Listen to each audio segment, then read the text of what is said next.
Hello and good evening, you all. I'm your host, Caroline, and well, as always, please let me know that you can hear me. And well, welcome to our today's live online patient meeting. Glad to see you here. And well, Dr. Fernando, hi, hope you can hear me. Hello, Caroline, how are Hi. you? Perfect. Thank you so much. All good, and all we are connected, so all is okay. And I'm very happy about that.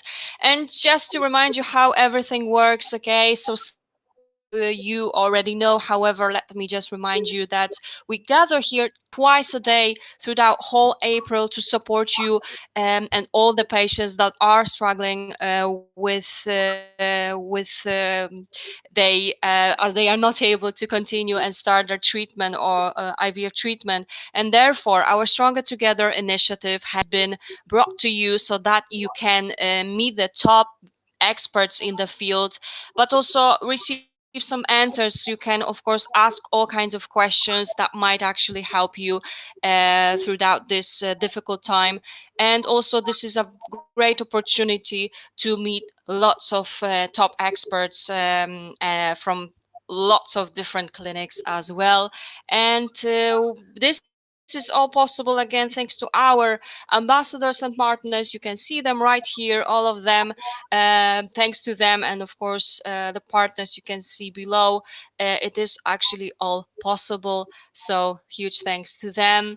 And today we have another expert with us, Dr. Fernando Sánchez Martin. You can see him right here as well. And he is director of Assisted Reproduction at Ginemed, which is located in Spain.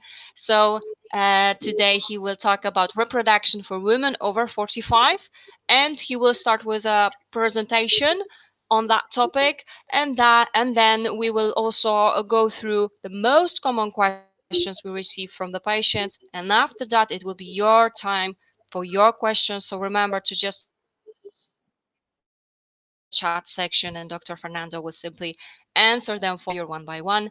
And this is recorded, so of course you will have a chance to watch it within the next few days. We will upload the video on our side as well. The link you already have in the chat section. And that will be it from me for now. Dr. Fernando, are you ready to start with your presentation? Okay, hello to everybody. It's a real pleasure to be here to try to explain a little bit about this topic of reproduction in older ages, because it's I think is one of the important things in this field of reproduction, because usually is something strange when women over 45 is came into our clinic, but nobody take cares when a man about 50, 55 came to our clinic. So I think it's not only a question of medicine, is also a social question. And I'll be very, very quick in this presentation to have more time to talk. And the main thing is, well, everybody is on the newspapers and on the news, and there is a lot of older women in our society, and obviously this is a time when reproduction is not physiological. All of these women needs help to become mothers. And this need is more and more important. We are seeing that the age is increasing, and the older mothers are looking for treatments which more frequent, and this is coming from the 80s and 90s, and the 2000 and 2010 is increasing and increasing in all the older ages are increasing the reproduction.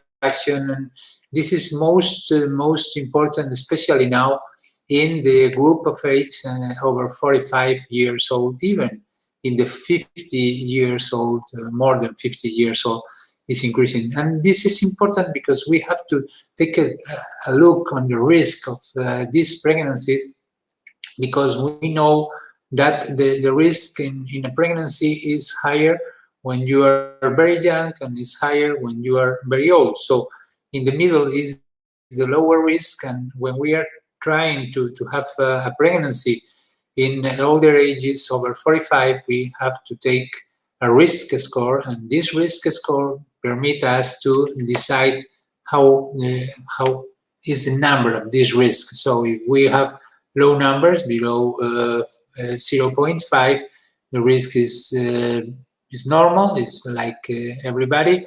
And from this, we are going to increase the risk to low risk, medium, high risk, and very high risk, or even is contraindicated. So we take these numbers up to 2.5 and we decide. And one of these score of risk is the age, and it's only a part of this. And the age, depending on that, from 45 to 47 is 0.25 points, and we increase 0.5 and 0.75 and so on. And we reach until 55, and in 55 we put 2.40 because we don't want to reach 2.5 just not to have a contraindication only on age. Age is only a part, so if you are completely healthy, even if you are older, there is not a contraindication for become pregnant. We have more things to talk about risk. Is the previous condition, body mass index, smoking, hypertension, diabetes, or we have, for example, treatments. If you are doing some kind of treatment, there is a risk, especially if you are anticoagulated, or if you have some illness, antiphospholipid syndrome, or renal insufficiency, or heart condition, or whatever kind of illness you have, could be another point to have risk. Or you are, well, this is the same, sorry, the same treatments, or if you have previous pregnancy with premature delivery, less than 32 weeks, or you have internal growth retardation, or you have preeclampsia, there is some part of the risk that is important. And also we have a personal evaluation on every women. So once we have this risk score, we share the risk with other doctors. So we ask for a general practitioner or family doctor to have a consent form telling us that the pregnancy is not contraindicated. And also we talk with the gynecologist just to be sure that this woman who is going to become pregnant with this treatment is going to have a doctor till delivery, because sometimes we found that this person couldn't find the doctor once they are pregnant. So this is very important. And with all of this documented risk score and the two informs from the general practitioner, from the gynecologist, we go to a committee and we evaluate the case, and we give the authorization or not to do this treatment in these women. And the type of treatment is very easy because always is the same. Over 45, there is no way to work with own eggs, so the only possibility is to work on a neck donation cycle. The only possibility is to do a single embryo transfer, just to avoid the risk of twin pregnancies. So the only authorized treatment is single. And we also do a genetic matching with the donor and the husband of the recipient, or if there is not a recipient, we also do a genetic matching between the donor of sperm and the donor of eggs. And we strongly recommend to do a pre-implantation genetic testing of an euploidies, the PGS, and just to be sure that this embryo is perfect. And also it's important to be sure that there is not going to remain embryos without destiny. So this is very, very important. And well, with this, we do the treatment, and these are the results. the chart we have in the clinic, but easy just to see you. These are the results in terms of pregnancy rate by pregnancy test, ultrasound, and delivery rate for the group of age between 45 and 49, and for the group of age of 50 years. And below you see the numbers of each treatments for this result. So pregnancy rate around 77%, and delivery rate around 50% is, I think, are good numbers for a single embryo transfer. And that's the only things I want to show you. And with this, we can go for the questions, and I'm here for you and to hear your questions. Perfect. So let's start with thank you for the presentation, of course, very interesting indeed. And then we will go through the most common questions, and right after that, then it will be your time for your questions. Here's the very first one. So what are the risks of becoming pregnant if I'm 45 or older? Well, the main risk if you are over 45 is the hypertension. Hypertension induced by the pregnancy is what we call the preeclampsia. And this preeclampsia is hypertension induced by the pregnancy. This is a risk because there is not so easy to solve with the treatments, and sometimes the only way to solve this kind of preeclampsia could be a risk for the mother. If they change to a eclampsia, if there is convulsions, and can be a renal failure, can be even a death for the mother. So this is the main risk for the pregnancy, and the only way sometimes is to stop the pregnancy just to avoid this problem. The other risks are mainly the diabetes in the pregnancy, but this is not so important because it's very easy to solve only with treatment with insulin and subcutaneous insulin.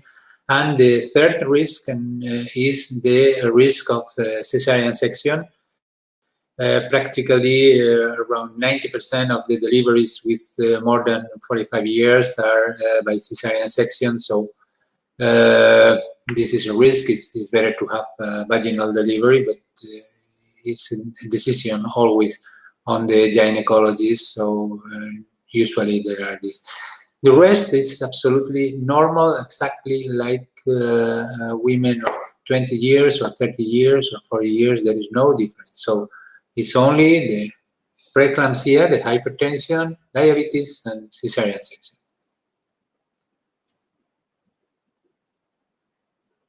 Okay, more question. The more question I'm here. Sorry, it's right here. Second question. If the age is a problem to have a baby, there is not a problem. The answer is no. It's more a social question than a medical question. Usually the expectancy of life is more than 80 years, so probably if you are a mother with 49, your baby will have more than 40 years before then you die. So there is not a problem, the age, and there is no risk for the baby for if the mother has more than 45 years, so there is no risk for the baby. The permanent age is important, of course, it's important. It's the same like when we are talking about the mother age, the father age is also important.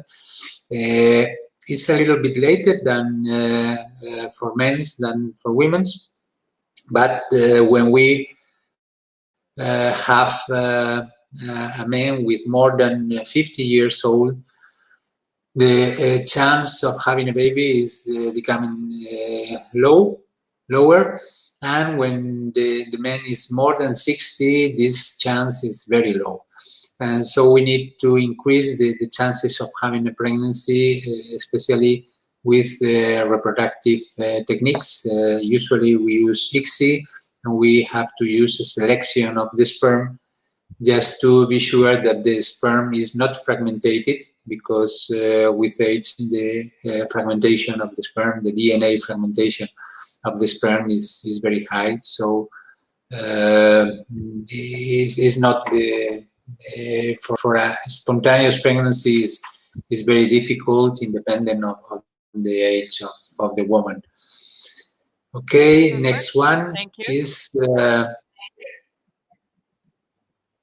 next yes, one. let's go ahead What with chance do I have of having a healthy child with one try? I told you in advance, it's around 50% of having a delivery with one baby, with obviously transferring only one embryo, just to avoid the twin pregnancy. It's around 50% of delivery rate, 70% of pregnancy rate with beta ICG.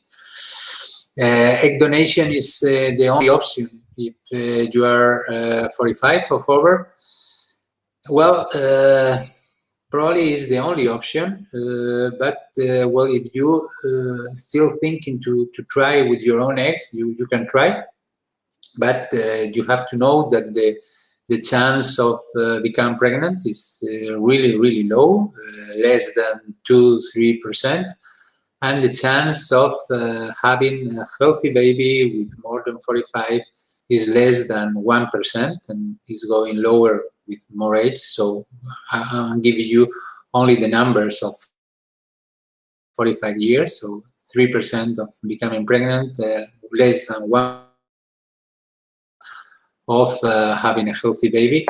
Is up to you if you want to try, but my recommendation is not to try, because this is a lottery, and I think it's not the right way to do the things. And the most important factor when it comes to achieving a pregnancy with more than 45 years is to select a good donor. Usually the uterus is not a problem. The uterus is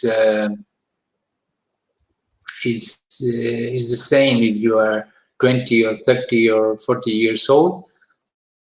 So it's not a problem, and the main the most important factor is if the donor is healthy, and if it's a good donor. Obviously the age of the donor, the age of the donor must be less than 30 years, because the chance of pregnancy with a young donor is higher than with an older one. So look for a good donor, and probably you have no problems at all.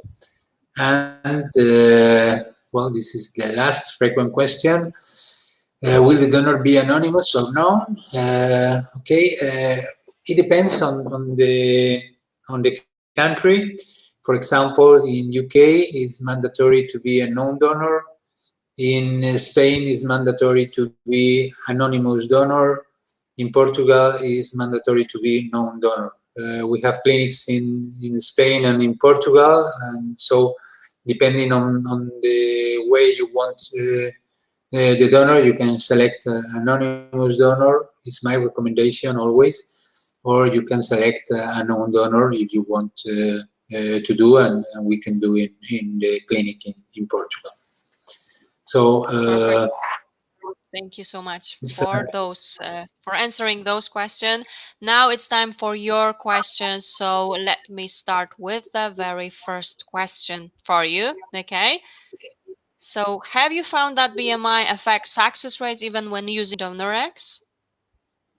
Yes, of course. Body mass index affect the success rate always, independent if you are using donor eggs or you are using own eggs, because when you have a very high body mass index or a very low body mass index, the chance of pregnancy are lower. The difference is that if you are working with your own eggs and your pregnancy rate is around 20%, and you have when you are with a body mass index over 30 and you put only 10%, is a very low number. If you are in pregnancy rate in egg donor cycle with 50% and you have to 25%, well, is very is very low, but is much more higher than you can have with your own eggs, and you are, for example, 38, 39 years old. Okay, thank you. And if I may ask, is there a maximum BMI limit that you have at the clinic? Well, there is not, we don't have a maximum body mass index limit, but the recommendation over 30 is, well, to reduce a little bit, around 10% of the body weight, because the chances to having complication in the pregnancy increases a lot when the body mass index is not for becoming pregnant. It's not so problematic. You can do it with 35, 38. Body mass index is not so complicated. It's mainly technically. But the problem is once this woman becomes pregnant, this pregnancy could have more complications. So the recommendation is, if it's possible, less than 30. And if you are over 30, at least lose around 10% of your body weight, independent if you are with a body mass index of 34 or 37, lose 10%. Okay, perfect. Thank you for that explanation. And let's go to the next question. So what do you suggest with history of severe endometriosis and multiple failures with donor eggs? Well, once you chance to egg donor cycle and you are changing to this egg donor cycle due to the age, it's not a problem if you have severe endometriosis or you have multiple failures, because when you are changing, you are changing the eggs, and so probably the chance of pregnancy are very high. A part of this, the problem could be if you have tried several times with donor, and well, in this time probably the problem must be inside of the uterus, and you have to do a different study looking for genetic questions from your husband, or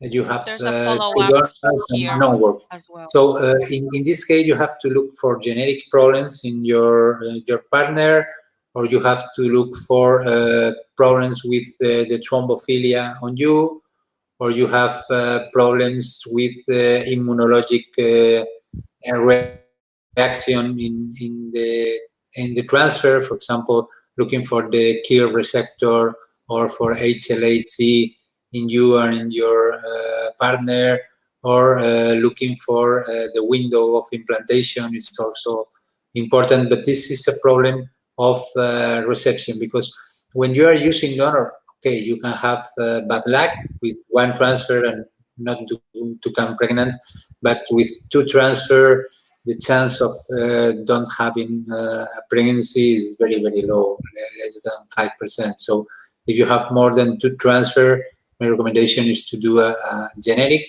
study on your partner, FISH analysis on the semen, karyotype, obviously, a DNA fragmentation on the sperm, and doing a immunologic test on you, looking for natural killers in endometrium, looking for KIR receptor, looking for HLA receptor on natural killers also, and also, of course, I forget, also to study the infection state, looking for chronic endometritis,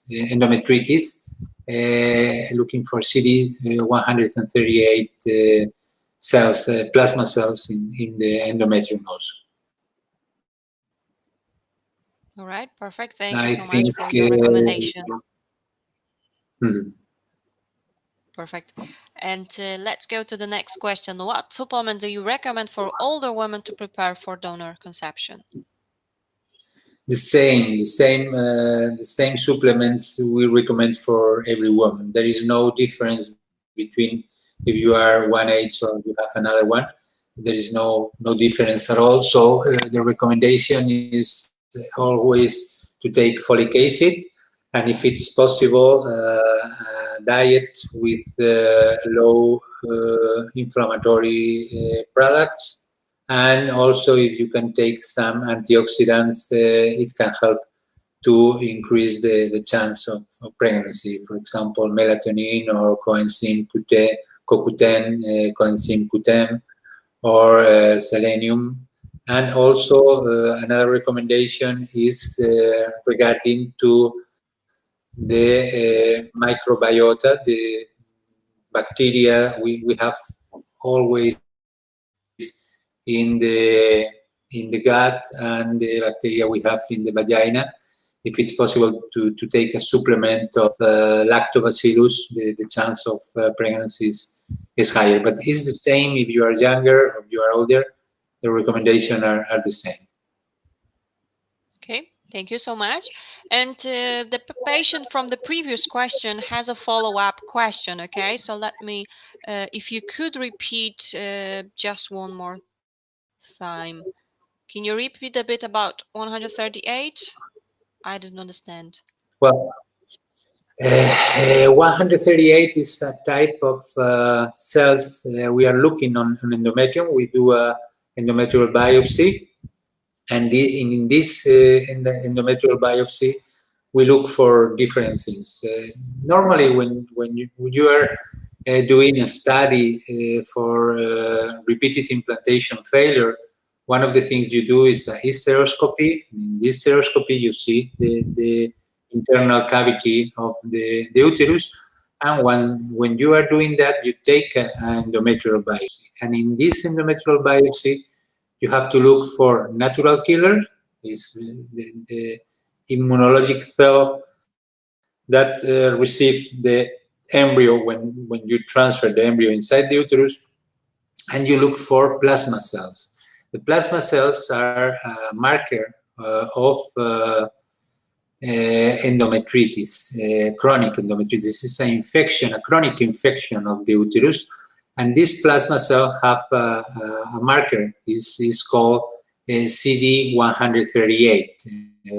This is the immunohistochemic marker for plasma cells, who is a marker of chronic endometritis, chronic infection. So sometimes we talk about 138, and we are talking about this is the name for plasma cells as a marker of chronic infection in the uterus.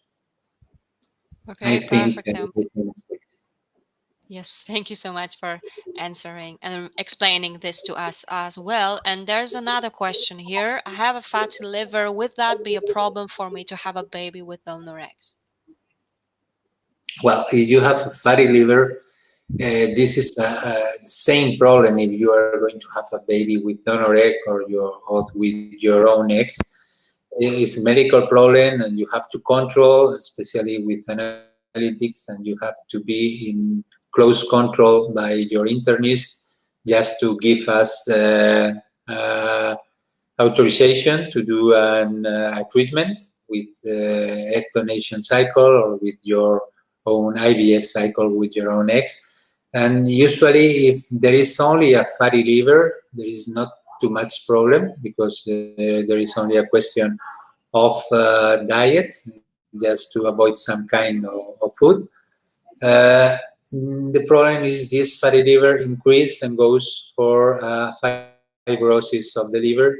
It could be different, and in this case, sometimes we have some problems, and we have the need to help of internist. But with fatty liver, normally is not too much problem.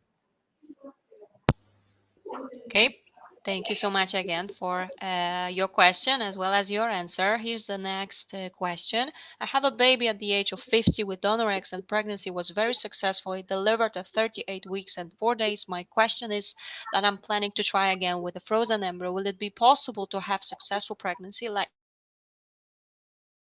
my my first one without any problems. Well, the normal, I don't know how old are you now, because if you have at 50, probably you are now 51, 52, and the best prognostic factor to become pregnant is to have a baby before. So you have more chances now to have a normal pregnancy, a normal baby than the ones you have in the first pregnancy. And my recommendation, if you are healthy and your doctor gives you permission, there is not a problem, and don't delay too much, because it's better to have the babies as much close as possible, and not to delay too much. But the recommendation is go ahead, and the chance will be very, very high. Perfect. Again, thank you so much for your recommendations. And there's another question right here. Would you recommend same blood type as a donor? Okay, Summer. No indication at all to have the same blood type as the donor, and there is no difference if you use the same blood type or different blood type. There is no difference at all. But usually in the fertility clinics, we used to select a donor who is compatible with the donor of the father. So the idea is not because it could be a problem for the pregnancy or for the baby. The idea is, okay, you have a baby, and this baby goes in the school and do a blood test in the classroom, and okay, I'm high positive, my mother is down, my father is down, how it could be possible. So it's just to avoid that the baby could know that is from a donor in a situation that will be out of the inform that you can give to your son, no, to your daughter. So there is not a problem to change, but probably I could tell you that 100% of the clinics select a donor with a blood type compatible with your blood type and the blood type of your husband or your partner.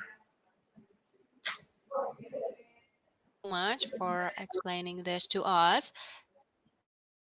Now there's another question here. I'm 46, already have 3 kids, and I want one more. I did with donor eggs 2 times frozen embryo transfer, but never worked. My doctor said because I got an inflammation. Please help me with some advice. Well, you need to do a study and repeated failure implantation, because it's not logical. The situation is not logical, because the age is a problem when you are working with your own eggs. But once you change to donor egg, there is not a problem at all, 100%. You have had 3 babies, so there is not a problem in your uterus. There is not a problem with your husband. There is not a problem with the sperm. There is not a problem with all the immunologic parts. So, and after that, 2 donor eggs, 2 frozen embryo transfers. So it's 4 transfer. If you have done 4 transfer with donor eggs, the chance to become pregnant is more than 99%. So you have to do a study. And for my point of view, the only study who could be a problem is the chronic inflammation in the uterus with a chronic infection. So to study this chronic infection, or looking for the window of implantation that is not the same window of implantation that you need. But this is very difficult to have this problem. And the only problem must be in a change in the uterus after your pregnancy. So look for anatomy, if you have new fibroids, if you have new polyps, if you have infection, or you have you are doing the transfer out of the window of implantation.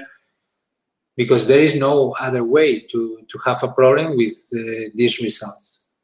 So do a study of chronic infection, and do a study, an ultrasound study, an hysteroscopy study, and study the window of implantation. These only things you need to do just to avoid these problems. Obviously, I'm thinking you are doing the transfer on blastocyst states, is the normal, and you are transferring with young donors, less than 30 years old, of course. I don't know if it's enough, but probably this case needs more information just to give a better results. You can have my mail through the platform, and if you want to mail me, it will be a pleasure to answer. Perfect. Thank you so much for that. And yes, just let me remind you that, of course, you can, if you would like, you can definitely get in touch with Dr. Fernando and his team with this link. There is an option to ask question, and it will be sent directly to the doctor and his team. Okay, perfect. Thank you so much for yet another question. And let's go to the next one. Can a 43-year-old woman with early menopause and fibroids have a child with egg donation? Yes, there is not a problem. So the early menopause is not a problem to become pregnant. The early menopause is a problem to become pregnant with own eggs. So once you are using egg donation cycle, is the same if you have an early menopause or you don't have, and it's the same if you are older or you are not older. So egg donation is not a problem when you are menopause or not, independent if you are 6 years or 10 years without menstrual period. It's only a question to have the period during 2-3 months, and after that you can begin with the preparation for the transfer. And regarding to the fibroids, depending on what kind of fibroids, if the fibroids are in the outer part of the uterus, we call it subserous fibroids. There is not a problem at all, and you can try the pregnancy with a big fibroid with 5-6 centimeters, and there is not a problem. But sometimes with these fibroids are in the inside of the uterus, so we call it submucosous fibroids. They are in the inner part of the uterus, very close to the endometrium. Even with a small fibroid of 0.5 centimeters, 1 centimeter, you have to do surgery to remove this fibroid before trying a pregnancy. So the fibroid depending on the site of the fibroids and the location of the fibroids. But even in the worst situation with a lot of fibroids and in bad location, there is not a problem to become pregnant. The only problem is that you have to have surgery in advance of doing this pregnancy, becoming pregnant. And sometimes if you have to enter inside of the uterus to do this surgery, and you have to wait around 6 months to 1 year before to trying this pregnancy.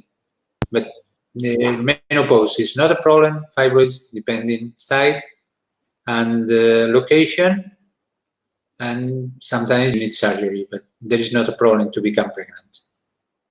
Okay, fantastic. Yet again, thank you so much for your answer. And does blocked tubes can affect pregnancy? Only one tube? No, blocked tubes can affect pregnancy. Sometimes even it's better to have blocked tubes that to have open, especially when you have a problem like hydrosalpinx. It's some amount of inflammatory liquid inside of the tube, because this inflammatory liquid can go inside of the uterus, can compromise the pregnancy. And in these cases, we block the tubes before doing an IVF or before doing an egg donation cycle. So the tubes is not a problem.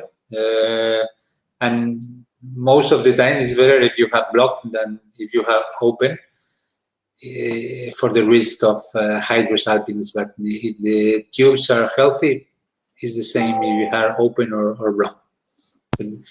no problem at all. Perfect. Again, thank you so much for that. There's a longer question right here. So if choosing between the two below programs offered, what would you recommend? Egg donation with a guarantee number of oocytes, 8 mature oocytes, versus egg donation with a guarantee number of embryos for 2 blastocysts or 4 embryos at day 3. Okay, always the transfer must be done in day 5, so it's better to do 2 blastocysts on day 5, better than 4 embryos on day 3, because the transfer must be done on day 5. And these programs, I prefer 8 mature oocytes, because probably if you work with 8 mature oocytes and you do ICSI cycle, probably you will have around 3.3, 3.4 blastocysts. So it's a question of number. Probably you will have more blastocysts if you work with mature oocytes than if you work with number of embryos guaranteed. But probably the answer of this question is more economic than clinic. The transfer will be always only 1 blastocyst transfer, but if you have more than 1 and you can select, is better, because always you can select the best embryo in a cohort, or 2 or 3. If you have 3 blastocysts, it's better, and 3 blastocysts are more frequent if you work with 8 mature oocytes than if you go for a guaranteed number of embryos. I think I tried to explain. Yes, perfect. Thank you so much for this again. And there's another one right here. I'm 44 with premature menopause. I have 2 unsuccessful transfer of frozen embryos BB with donor. I still have 1 embryo left. I do not know what to do before the 3rd attempt. What should I do before the next transfer? Well, if you are talking about the same donor for these 3 embryos, and you have transferred 2 of these 3 embryos of the same donor, probably you have to think about if it's the right donor to do this transfer, because if you have done 2 transfers and there is no special problem with the transfer, or you don't have special problem, you don't have fibroids or polyps or something like this, and there is not a pregnancy, I think if it's better to do this transfer or go for another donor. This is one of the things you can think about. And the second thing is the same, like I told before. You have to look for different problems, because if you have to transfer with a good donor, there is not logical not to be pregnant. So you have to look for extreme things. Extreme things is genetic factors on your partner, or you have for immunologic factors on you, or you have for thrombotic factors on you, or for infection on you, or for changing of the window of implantation on you, because there is not logical not to become pregnant after 2 transfers. So it's mandatory to do a study of repeated implantation failure. And one of the things you have to think, apart of doing this study, is to think on changing the donor and not to transfer this embryo. All right, perfect. Thank you so much again for that advice. And there are more questions, and let me go to it. I have had 2 cycles later on with you guys, donor egg and sperm, but did not take. What could we do differently to increase our chances of success? To cycle donor egg and sperm do not take. There is probably there is not too much things to do different. It's the same I told before. The recommendation is, okay, if you don't have all the study on repeated implantation failure, is to do, because after 2 cycles it's not logical not to be pregnant. So we have to think again on all the study from the anatomic point of view, ultrasound, hysteroscopy, from the genetic point of view, from the immunologic point of view, from the thrombotic point of view, and from the window of implantation. So probably there is not too much to do. I think that bad luck and good luck is possible, but when you are talking about the pregnancy rate with at least the beta HCG test with over than 70%, you can have bad luck in one transfer, but if you repeat, it's very difficult to have bad luck in two different transfers. So if this happens, you have to look for not frequent things, and these not frequent things are the things I'm talking in the repeated implantation failure study.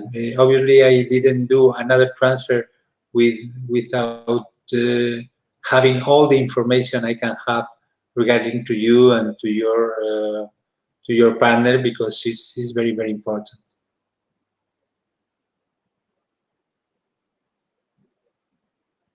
I don't know if I explain, or you need well, the same. If you have some question, probably it's better if you send me this information and I can check on your chart and see if there is something special to do.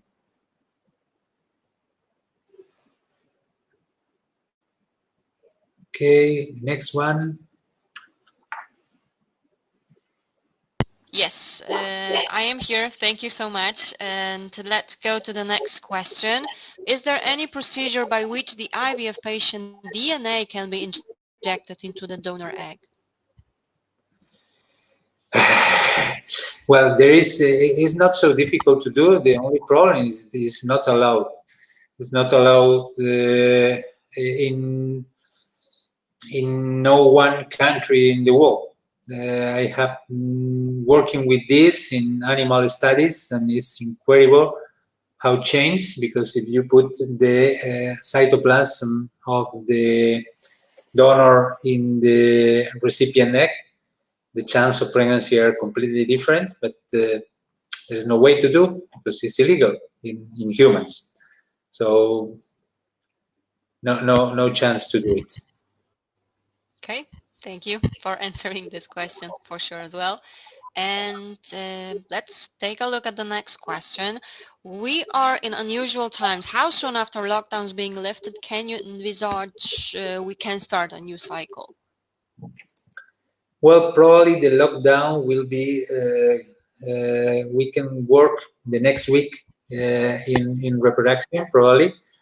The emergency status is going to be up the 9th of May, but after that we have to have the borders open, and probably these borders open will be after the 15th of May or something like this. So my recommendation is wait a little bit, wait this month, and probably in 15 to 20 days we have more information about the borders. The clinics will be working very quick, probably in a couple of days, but the problem will be the flights and the borders. And probably for this we have to wait around 1 month. Yes. We are expecting around 1 month. We are, for example, in our clinic, we are preparing the cycles, the national cycles. We are going to prepare for May, beginning in May, and for international cycles, we are going to prepare in June. So a little bit more. Okay, thank you so much for this as well. And there's the next question actually regarding when do you think it's open? So 9th of May, at least for now, you are thinking of Yes, this one. probably the clinics will be open in 1 week or so. And for international treatments, my recommendation is to wait until June, just to be sure that we are not going to have problems with flights or on borders, or traveling, something like this, because this situation is a little bit complicated. Of course. Thank you so much again for answering this question. And let's go to the next one. I am 43, no child. We started 6 months ago. If we decide to go for IVF, do we try donor egg first time or try with my eggs at least once? Well, it's a question that depends on a couple of things, and one of these things is the money. Okay, so if you have money and you can try, my recommendation is try at least one time with your own eggs before to go to egg donor cycle.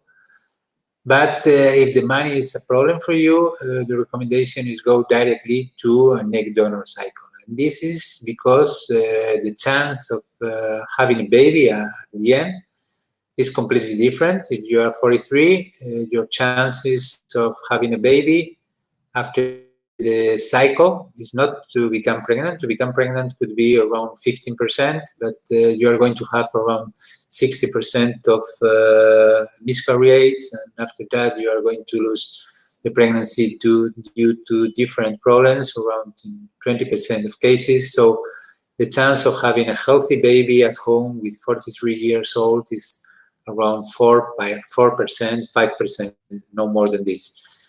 For me, 4%, 5% is more than enough to try a pregnancy, but we are talking about expensive treatments, around 4,000, 5,000 euros for each treatment.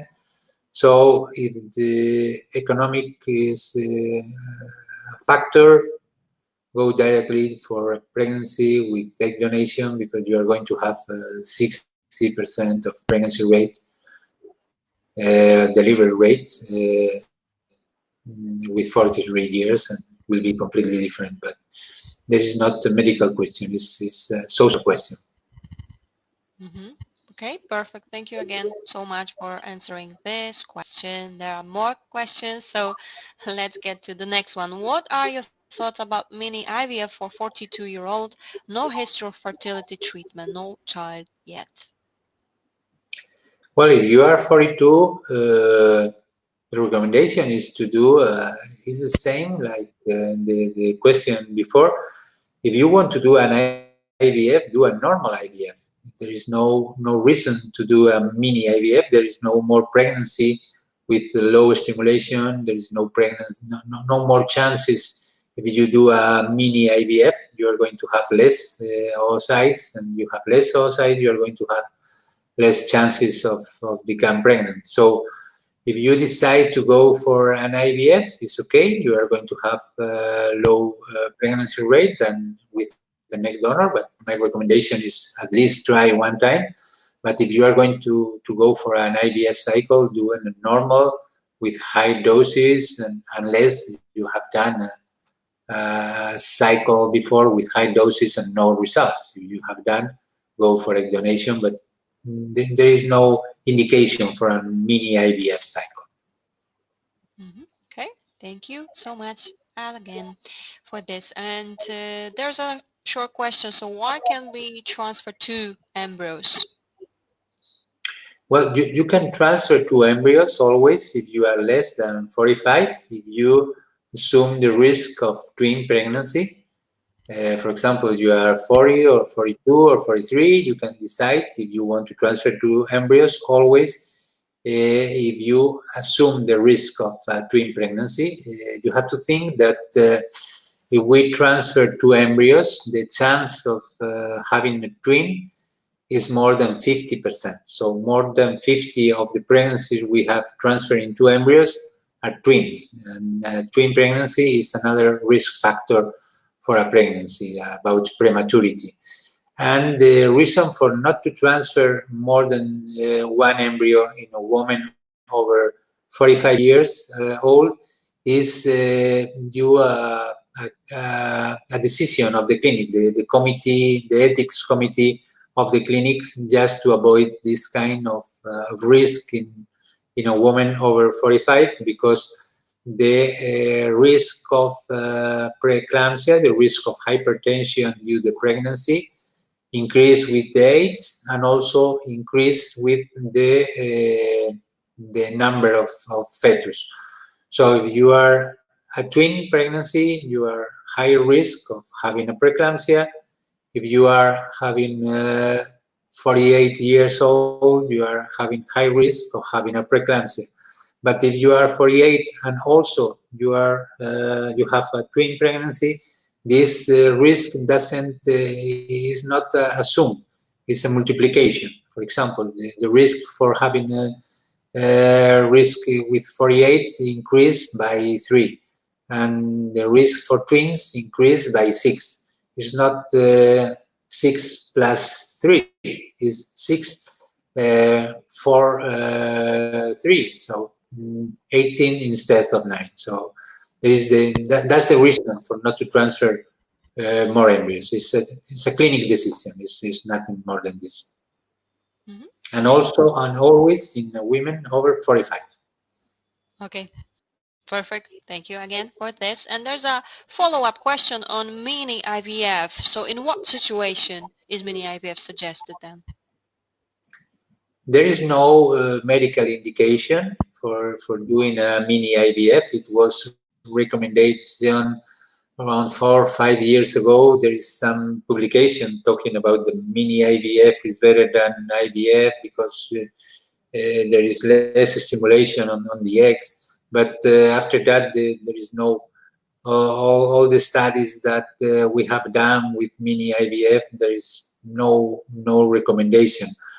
You can have mini IVF if, for example, if you have done classical IVF with 300 units, for example, of FSH, and okay, you have only one oocyte, two oocytes, you can decide, okay, I decide to go for IVF and I want to repeat and said, okay, we are going to 75, 150 units because my result will be the same with 300 units than 75 units because probably I'm going to have only one egg. But it's the same if you decide to go in a natural cycle, you are going to have only one egg. So the mini IVF is only acceptable if you don't want to spend too much money on medication and you have tried previous cycle and the results are very low. So if not, if you want to do IVF, do a classic IVF with high doses. If you don't want to do this, go to egg donation. But mini IVF is no advantage in the fertility clinic. All right. Thank you again so much for your question as well as your answer on that. And so can you tell us how do you explain the difference between AA and BP embryo? There is no difference. There is no difference at all. There is a lot of studies talking about the embryos, and mainly it's a differentiation because due to the embryologists, because they have to classify the embryo and they have to put this embryo in a number, and but in real there is no difference at all. When you are talking about embryos and blastocysts, this blastocyst changes from hour to hour, so you can put this embryo classification, for example, AA, and you see this embryo 1 hour later, 2 hours later, and you put BB, and you put this embryo 1 hour later, and you change the classification. There is no difference, and there is some studies that they take videos of the blastocyst, and they put these videos from different embryologists, even for the same embryologist in different situation, and the classification change from one to other. And if you have one AA or BB, it's fantastic embryo, and the quality is very good. Don't worry about it. It will be a very good embryo. Perfect. Thank you so much for your reassurance as well. And let's go to the next question. Is it better to use frozen versus fresh eggs for donor cycle? If using frozen donor eggs that are shared among other recipients, is quality an issue? for lower chances of success? Well, the difference between using fresh or frozen eggs is because when you have to use frozen eggs, your chances are a little bit lower, around 5 points lower than with fresh eggs, due to the thawing rate. When you are using fresh eggs, all the eggs are for you. If you are using frozen eggs, you have to thaw these eggs, and the survival rate on a frozen egg is around 96-97%, and depending on the quality of the egg, could be a little bit lower, but in an egg with donor eggs, it's around this number. So you lose a couple of eggs when you are using frozen, and also you have depending on the quality of the lab, because it mainly depending on the quality of the lab, could be a deleterious effect with this vitrification. If not, if the lab is good quality, there is only the number of eggs you lose, and the survival rate is around 97%. My recommendation, always when it's possible, is to use fresh eggs, and the same if you can use fresh sperm, is better than frozen. But for example, sometimes it's very interesting to use frozen donor eggs because you are looking for a very special phenotype. You are looking, for example, for a very difficult phenotype to find, and so it's much more easy to find when you have frozen eggs than you have to call a donor for doing the cycle at the same time of the recipient. And the other question, if you are sharing the eggs between different recipients, it depending only on the number of eggs you have. For example, if you have 8 mature eggs, it's the same if you share with 2 recipients, or you have one donor for you. There is not a problem of if there is one recipient for you. The problem is the number of eggs you have. So if you have a donor with a lot of eggs, you can share, and there is not a problem. But you have a donor with low number of eggs, and you can share, logically you are leaving less embryos for recipient, less eggs for recipient, and this is the problem. The number of eggs, not to share between different recipients. For explaining this to us. And there's another question right here. At 45, my son is changing. What would you recommend in terms of fertility window with donor eggs? No, there is not a problem if the cycle becomes shorter or longer.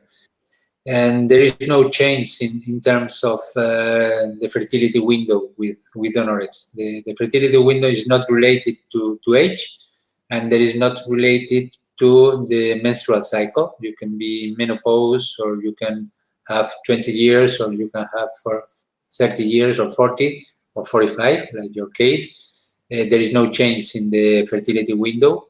Usually is around 2-3 days, and it not depend on the menopause state. Okay, perfect. Thank you so much again. And could you explain to us what does it mean, the window of implantation?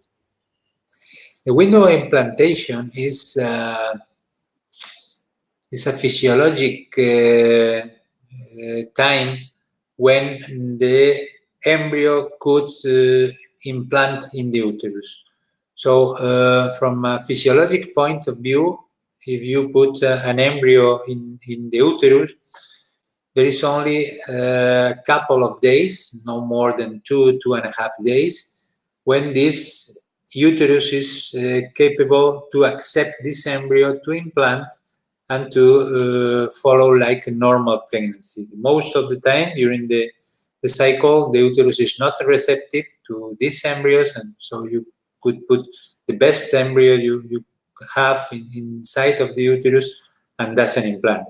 This is a relationship in between the hormonal status of the uterus. You need a progesterone, but not too much days of progesterone, not too less days of progesterone, and you need certain levels of estrogens, and these changes, these hormonal changes, induce changes also in the immunologic status of the endometrium. So you need to combine the immunologic status of the endometrium with the hormonal status of the endometrium to have the possibility for this embryo to implant. And this is the time, this time during the cycle is the time we call window of implantation. So there is the only time when you put the embryo inside of the uterus and this embryo can implant. And this, when we are talking about the day of the transfer, usually is related to day 5 when we do the transfer on a blastocyst stage. You put the embryo on day 5 of the uterus. This embryo has to induce a little bit some changes in the uterus to implant, and this implantation is around day 7 after the LH starts, the ovulation time. So this is the time we call window of implantation. And if you can do some studies on that, genetic studies or immunological studies or anatomical studies on that, and look for different characteristics of the endometrium and decide if you are on the right time or your endometriosis is in advance or in delay of the time we supposed to accept the embryos. Okay, perfect. Thanks so much again for your explanation. We will be slowly finishing, so if you have any questions left, this is your time. This is a final call for those questions, so type them in right now. Okay, and there's a follow-up actually to the previous questions we had. It's regarding the injecting DNA into the donor egg, and someone has read that it's been done in India. Not sure if you heard about anything like that. In this moment, it's illegal in any country in the world. There is not legal. There are very few places in the world when you can have a baby with 3 DNA. One of them is UK, when you are using some mitochondrial transplant to avoid some kind of illness of mitochondrial illnesses, but not for increasing the chances of pregnancy. And in India, it's also illegal. Okay, thank you for clarifying this to us as well. And there's another question right here. Let me show you this. Okay, what success rate of IVF with donor eggs do you, yes, at your clinic, yes, and what are the ethnicity of your donors? Success rate in donor egg, we are talking about pregnancy rate with beta ECG positive is 77%, with ultrasound positive is 68%, and the delivery rate is 55%. The delivery rate is a little bit lower than expected because our program, if we don't have the results of some women, the program counts these results as negative. So if you look only on the recipients, we have the results, the delivery rate is around 62%. It's much more logical than the 55, but this, in any case, is very good.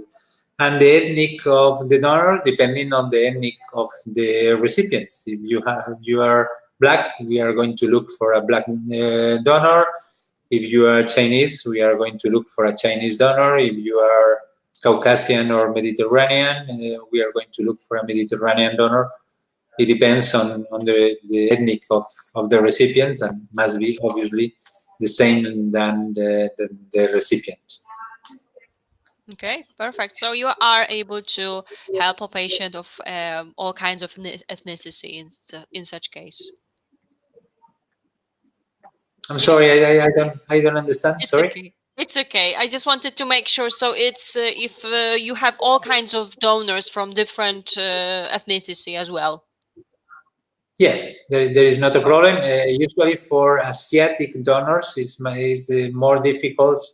We have with Asiatic donors, and in these cases, we are working mainly with frozen eggs, because it's much more easy once we have a Chinese or a Japanese donor to do the donor directly and freeze all the eggs and use these eggs later in a frozen manner than fresh. But we have all ethnicities in the clinic. Perfect. Thank you for answering to this question. And we have another one right here. When use egg donors, do you do ICSI always, or depends on the quality sperm sample? Well, in our clinics, we are doing ICSI always, independent on the quality of the sperm sample. And the reason for that probably is not necessary for all the patient, and probably it will be only necessary around 40% of the patient, and 60% can work pretty good with classical IVF. But the problem is, okay, there are very expensive cycles. You have to do a lot of things to have an egg donor cycle, in terms of work, in terms of time, in terms of traveling, in terms of money. So the risk of having a low fecundation rate if you do a classical IVF is not acceptable from our point of view. So I prefer to do ICSI just to be sure that the fecundation rate of these eggs are the higher that I can have. So is no need, but we do ICSI for all the patient. Perfect. Thank you so much again for this. And there are like 3 questions left, so let's get to it. Is there any recommendation regarding improving implantation with donor eggs other than embryo glue? I understand.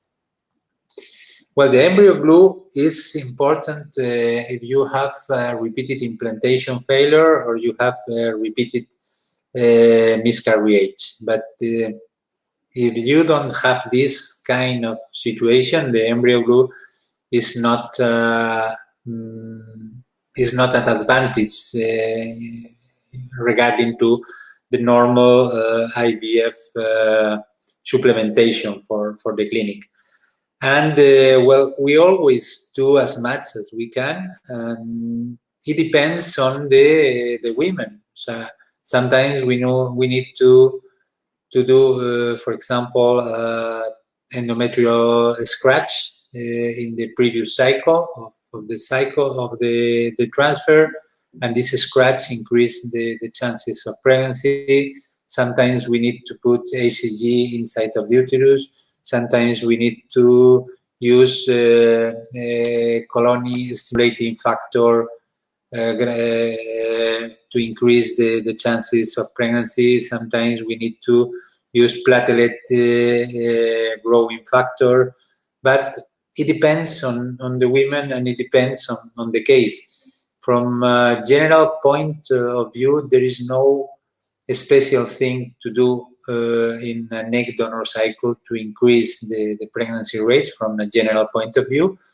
But sometimes, and depending on the women, you have to do different things. We was talking before with women with 3 filet cycles, with 4 filet cycles, and sometimes in these cases you need to do special things depending on the study you found.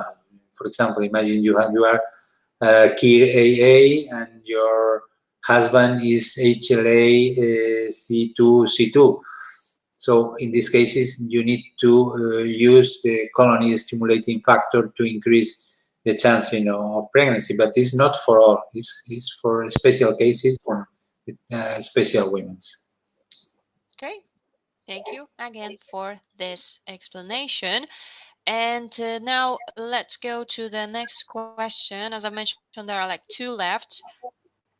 What is the scratch that you do? The scratch is, well, there is different names for this. It's endometrial biopsy or endometrial injury or endometrial scratch. There is something like DNC that we do in the previous cycle of the transfer, and this induce a immunological reaction on endometrium, and this immunological reaction of the endometrium increase the chances of pregnancy in the next cycle. It's not for all the women, but when you, for example, have a lower immunologic profile in your endometrium, you need to increase this immunological profile because you need that your natural killers help more to this endometrium to help the embryo to implant. In these cases, the scratch, the endometrial injury or the biopsy of the endometrium, there's different names for the same things. You do with PIPEL, you can do without hysteroscope, very easy. And this increases the chances of pregnancy. And it must be done the previous cycle of the transfer, usually in the second part of the cycle, around day 22, 23 of the cycle. After this scratch or this biopsy, you have the menstrual period, and with this menstrual period, you have to prepare the transfer for the next cycle.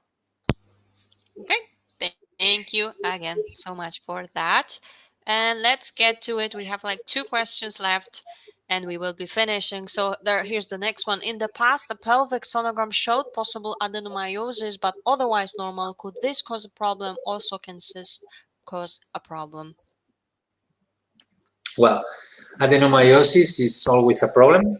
If you have adenomyosis, your chances of becoming pregnant are lower, and you have adenomyosis, your chances of having a miscarriage are higher. So you have to do treatment in order to avoid this complication of adenomyosis. And this treatment is not always successful, and sometimes even with the treatment we couldn't increase the chances of pregnancy. And usually this treatment are blocking the hormonal axis of the hypothalamus, hypophysis, ovaries, and you have to use GnRH analog in a depot manner for 2-3 months to block all the axes, and you are in amenorrhea for 3-4 months, and after that you can do the transfer of the embryo. And this transfer, the recommendation is to do from a frozen cycle, not from IVF stimulation cycle. So this is regarding to adenomyosis, and the cyst depend of the cyst. If you are talking, for example, ovarian cysts, if these ovarian cysts are functional, can have a problem. If you are talking about functional cysts, not hormonal, there is not a problem. We are talking about endometriosis, could be a problem in the ovaries. But if you are, for example, talking about one cyst like dermoid cyst, is not a problem to become pregnant. If you are talking about cyst in endometrium, there is a sign, criteria for diagnosis adenomyosis. For example, if you have cyst in the endometrium, probably you have adenomyosis, and I told you that adenomyosis is not a good thing to have, and the chance of pregnancy will be a little bit lower. All right, perfect. Thank you so much again for explaining this again. And it looks like this is our last question for tonight, so let me go to it right away. What is the difference in percentage rate between egg donation to embryo donation? I am 46, first pregnancy. Well, in real, there is not too much difference in pregnancy rate or in delivery rate when you are talking about egg donation or embryo donation, because obviously always is better to have an egg donation because the donor is younger.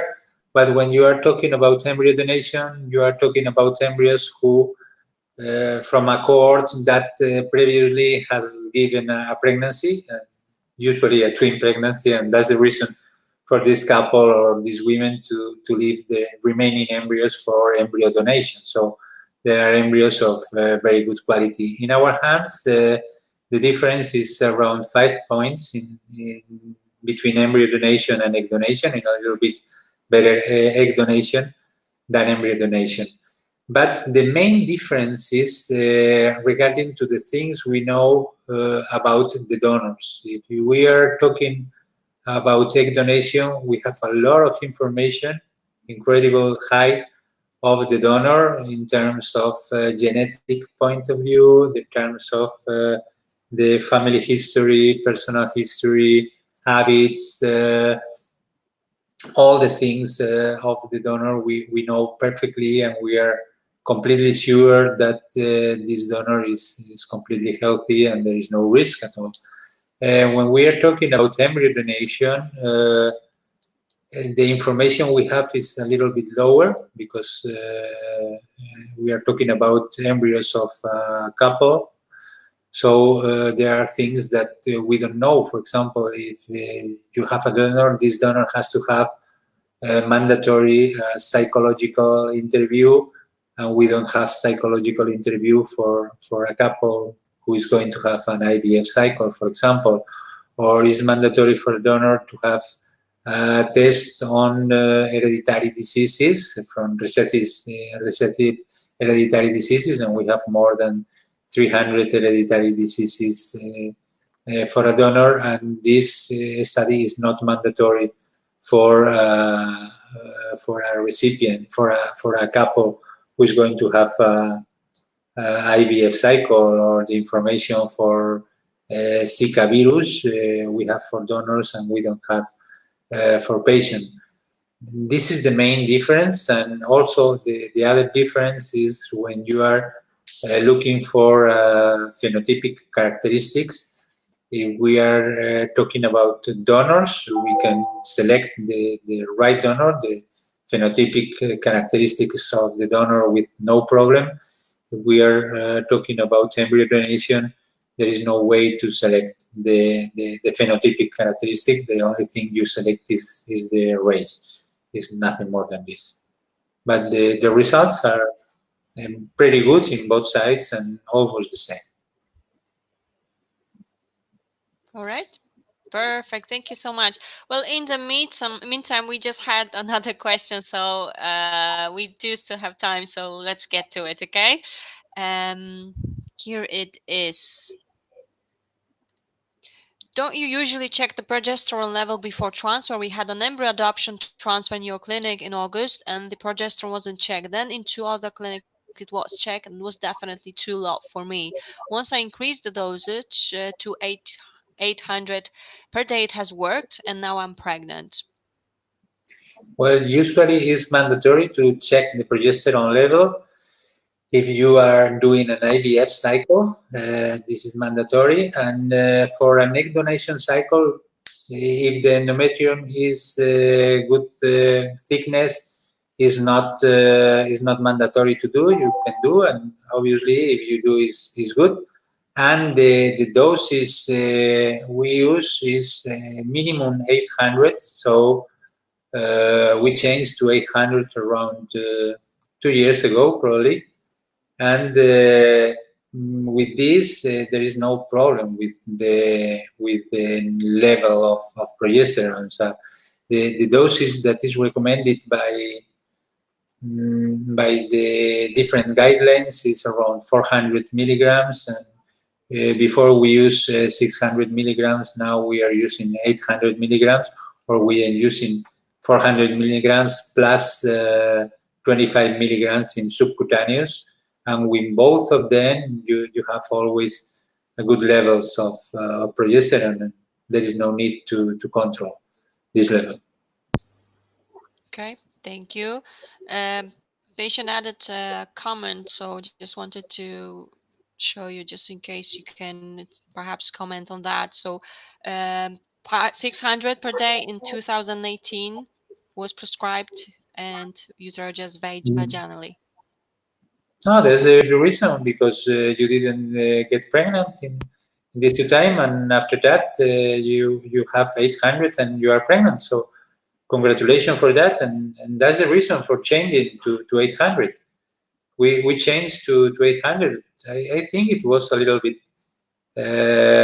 before than 2018. I think we changed to in 2017, but probably, well, if I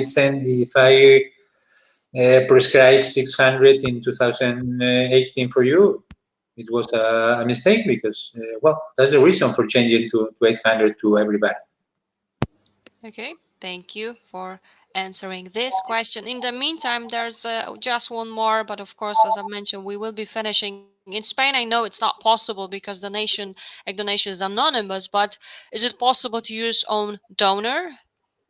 Do you have any No, comments on that? it's not possible. Mm-hmm. It's not possible.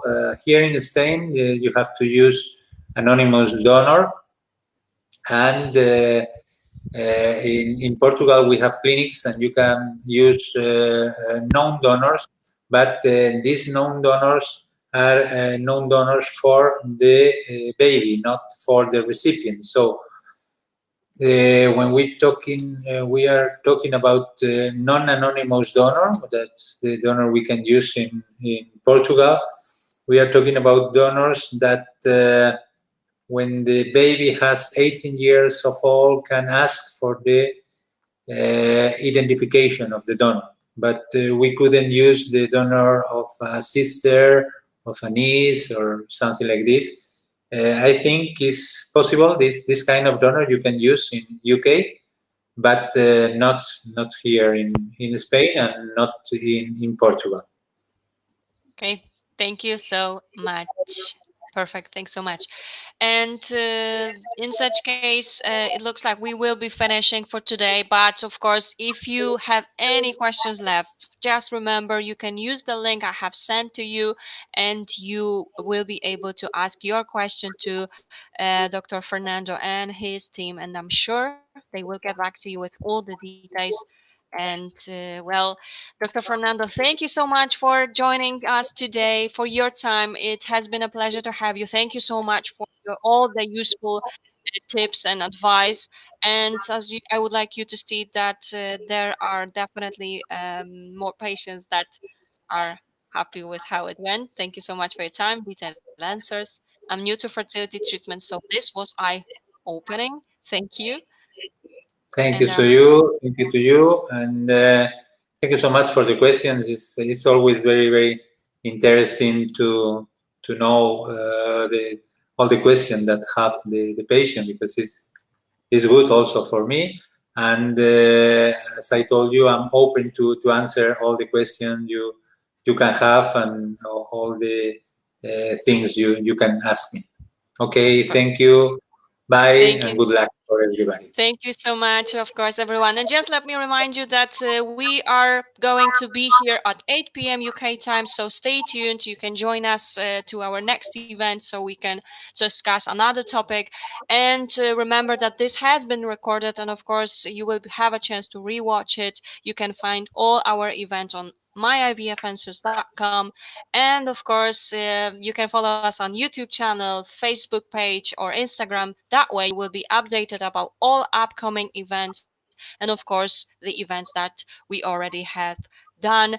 Again, Dr. Fernando, it has been a pleasure. Thank you so much, and have a lovely evening, everyone, as well. Thank you. Bye. Okay, bye. Good luck. Bye. Bye.